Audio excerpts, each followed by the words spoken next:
UN Ambassador Nikki Haley surprised almost everybody in Washington yesterday by announcing her resignation. She can keep a secret, we learned that. Ever since, there's been a lot of talk about who ought to replace her. And one of the names we've heard most is that of Dina Powell. She served as a White House advisor until the beginning of this year.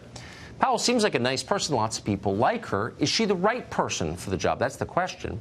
Well, she's worked on behalf of virtually every idea that President Trump ran against in his 2016 campaign. Trump, you remember, said it was time for America to act on its own behalf for once internationally and to avoid pointless and counterproductive wars. Are those Dina Powell's views? They are not.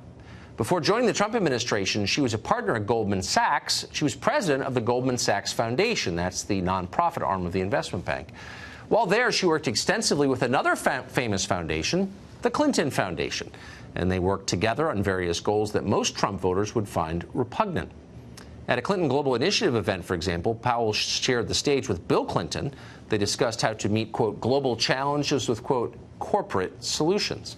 Powell is a close friend with Obama consigliere Valerie Jarrett, as well as with left-wing buffoon Arianna Huffington. It's not guilt by association, but you should know that.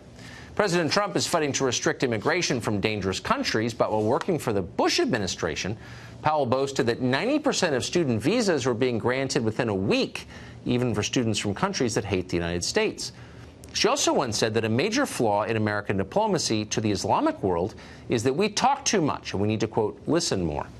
Doesn't make her a bad person. It does make her exactly the sort of person George W. Bush might appoint as UN ambassador. And in this context, that's not a compliment. Maybe she'll get the job anyway. You never know. The confirmation hearings ought to be interesting if she does, because we'll get to hear a lot more in much greater detail about how Goldman Sachs actually works. And that'll be an education. We'll keep you posted.